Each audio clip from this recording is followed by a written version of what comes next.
Hi guys, welcome back to నిక్సరూస్ creation. నేను ఇవాళ మంచిగా టేస్టీగా సమ్మర్లో కూల్గా ఉండేలాగా గులాబ్ జామ్ కస్టర్డ్ తయారు చేస్తున్నాను అనమాట. సమ్మర్లో గెస్ట్లు కూడా ఎప్పుడు వస్తారో తెలియదు, అంటే వాళ్ళకి కూడా కూల్గా సర్వ్ చేస్తే ఎక్కువ హ్యాపీగా ఫీల్ అవుతారు కాబట్టి ఈ డిష్ని మీరు తయారు చేసుకుని పెట్టుకున్నారనుకోండి, ఎప్పుడు ఎవరు వచ్చినా కూడా సర్వ్ చేసుకోవచ్చు అనమాట.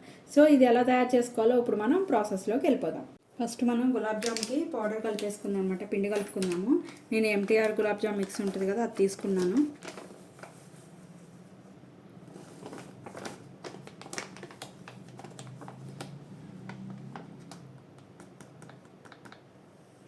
నేను పాలు పోసుకునే కలుపుకుంటాను అనమాట. ఎప్పుడు కూడా పిండిని వాటర్ అన్నది అసలు యాడ్ చేయను అనమాట. తగినన్ని పాలు పోసుకుంటూ మనం చపాతీ పిండి టైప్లో కలుపుకోవాలన్నమాట. మొత్తం కూడా నేను కాసి చల్లార్చి ఫ్రిడ్జ్లో పెట్టేసిన పాలు ఉంటాయి కదా, ఆ మిల్క్తోనే కలుపుకుంటాను అనమాట. అప్పుడు మృదువుగా చాలా బాగా సాఫ్ట్గా లోపల ఉండలేకుండా చాలా మృదువుగా వస్తాయి అన్నమాట.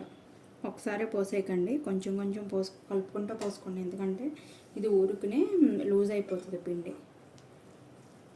చూడండి, ఈ విధంగా కలుపుకోవాలన్నమాట. దీన్ని మూత పెట్టేసి ఒక 10 మినిట్స్ పక్కన పెట్టేసుకుందాం. నేను ఒక 1/2 లీటర్ మిల్క్ అయితే పెట్టుకున్నాను అనమాట. కాసిన పాలలోనే నేను ఒక 1/2 కప్పు పైన షుగర్ వేసుకుంటున్నాను అనమాట. 1/2 లీటర్ మిల్క్కిను. ఇది ఏంటి అంటే ఆల్రెడీ గులాబ్ జామ్ కూడా కొంచెం షుగర్లో వేసి తీస్తాం కాబట్టి ఎక్కువ షుగర్ వేయక్కర్లేదన్నమాట. ఇందులో కస్టర్డ్లో కొంచెం ఉంటే సరిపోతుంది.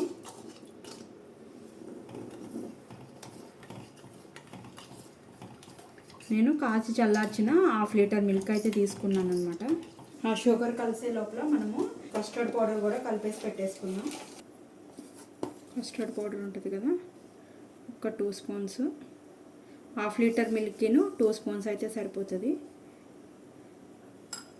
దీన్ని ఉండన్నది లేకోకుండా చక్కగా కలిపేసుకోవాలన్నమాట. ఇవి కూడా కాచి చల్లార్చిన పాలలోనే, వేడి పాలలో కలిపితే వండొచ్చేస్తుంది. చూడండి, ఈ విధంగా కలిపేసుకోవాలన్నమాట.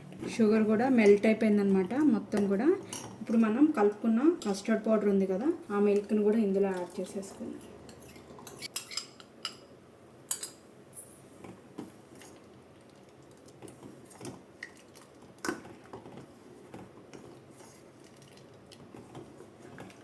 ఇదిగోండి, చక్కగా చిక్కబడిపోతుంది ఇది మొత్తం కూడా.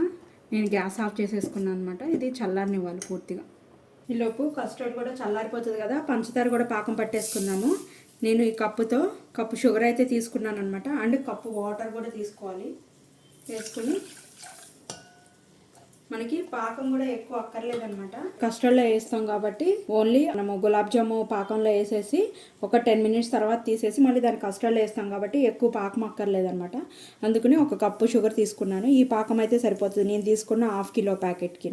గ్యాస్ ఆన్ చేసుకొని లో ఫ్లేమ్లో పెట్టేసుకుందాం. షుగర్ అంతా కాగిపోయి తీగ పాకం వచ్చే వరకు పాకం పట్టుకుంటే సరిపోద్ది. దీన్ని మనం చూడండి, షుగర్ అంతా కరిగిపోయింది, చక్కగా తీగ పాకం వచ్చిందన్నమాట. ఇప్పుడు గ్యాస్ ఆఫ్ చేసేసుకుందాం.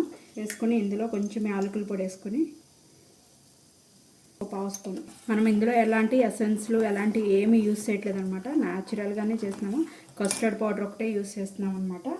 సో అందుకోసమని కొంచెం ఫ్లేవర్ కోసం అని చెప్పి నేను యాలకుల పొడి, అంటే మిల్క్ వాసన రాకుండా ఉండటం కోసం అని చెప్పి కొంచెం ఇందులో యాలకుల పొడి యాడ్ చేసుకున్నాను అన్నమాట. పాకం చల్లారే లోపల మనం గులాబ్ జాములు కూడా చేసేసుకుందాం. ఇది కూడా 10 మినిట్స్ అయిపోయిందనమాట.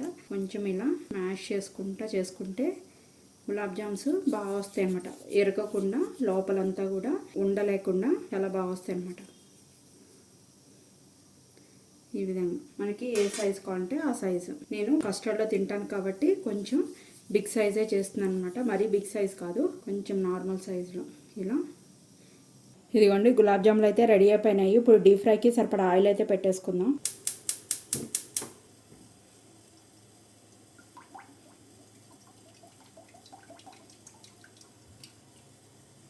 ఆయిల్ ఎప్పుడు కూడా లో ఫ్లేమ్లోనే కాగనివ్వాలన్నమాట. లేకపోతే బాగా కాగింది అనుకోండి, పైన గులాబ్ జామ్ అన్నది నల్లగా అయిపోతుంది, లోపలంతా కూడా పిండిగా ఉంటుంది అన్నమాట. ఎప్పుడు కూడా లో ఫ్లేమ్లో పెట్టుకుని ఆయిల్ని కాసుకోవాలి. ఇప్పుడు మనం చేసుకున్న ఈ ఉండలు ఉన్నాయి కదా, ఒక్కొక్కటి ఈ ఆయిల్కి సరిపడా ఇందులో వేసేసుకుందాం.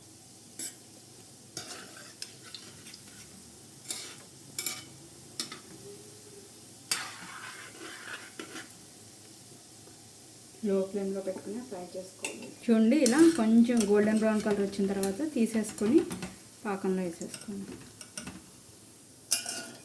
ఇలా మొత్తం అన్నిటిని కూడా ఫ్రై చేసేసుకోవాలి. చూడండి కస్టర్డ్ నేను ఒక గిన్నెలోకి అయితే తీసేసుకున్నాను అనమాట. మనం ఫ్రిడ్జ్లో స్టోర్ చేసుకునే దాంట్లో తీసుకుని ఇవి ఒక 10 మినిట్స్ పాకంలో ఉంచేసి తర్వాత తీసేసి మనం ఈ కస్టర్డ్లో వేసేసుకోవాలన్నమాట. ఎక్కువసేపు పాకంలో ఉంచితే ఏంటంటే మొత్తం పాకం అంతా పీల్ చేసుకుంటాయి, కస్టర్డ్లో ఇది అవ్వు అనమాట.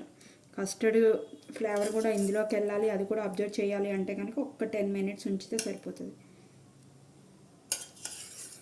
గులాబ్ జాములు వేస్తుంటే నాకు ప్లేస్ సరిపోవట్లేదని నేను బౌల్ చేంజ్ చేసేసుకున్నాను. కొంచెం పెద్దగానే ఉండాలన్నమాట. గులాబ్ జాములు కూడా కొంచెం ఉప్పుతాయి కాబట్టి ఇదిగోండి ఇలా నేను బౌల్లోకి తీసేసుకున్నాను అనమాట మొత్తం కూడా. ఇప్పుడు దీన్ని మూత పెట్టుకుని ఫ్రిడ్జ్లో, మామూలు ఫ్రిడ్జ్లోనే ఒక 3 అవర్స్ పెట్టుకుంటే బాగా కూల్ అయిపోతుంది అనమాట. ఆ తర్వాత మనం దీన్ని సర్వ్ చేసుకోవచ్చు గార్నిష్ చేసుకొని.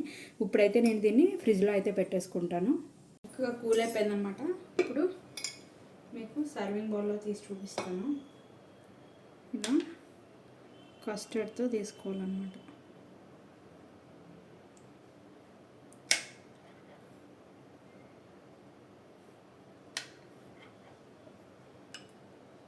ఇప్పుడు నేను నానబెట్టుకొని కట్ చేసుకున్న పిస్తా అండ్ బాదం అవి కూడా కొంచెం దీని మీద గార్నిష్కి వేస్తున్నాను. అండ్ సర్వ్ చేసుకున్న దాని మీద కూడా కొంచెం లైట్. సమ్మర్ సీజన్లో పిల్లలకి పెద్దలకి అందరికీ ఇష్టపడేలాగా కూల్గా గులాబ్ జామ్ కస్టర్డ్ అయితే రెడీ అయిపోయిందనమాట. సో ఈ డిష్ మీరు కూడా తయారు చేసుకుని టేస్ట్ ఎలా ఉందో నాకు కామెంట్ చేయడం అయితే మర్చిపోకండి. మీరు కనుక ఫస్ట్ టైం కనుక నా ఛానల్ చూసినట్టు సబ్స్క్రైబ్ చేసుకోండి. ఇలాంటి మరికొత్త డిషెస్ కోసం బెల్ బటన్ ప్రెస్ చేయడం అయితే మర్చిపోకండి. ఈ వీడియోని మీ ఫ్రెండ్స్ అండ్ ఫ్యామిలీ మెంబర్స్కి కూడా షేర్ చేయండి. Thank you guys.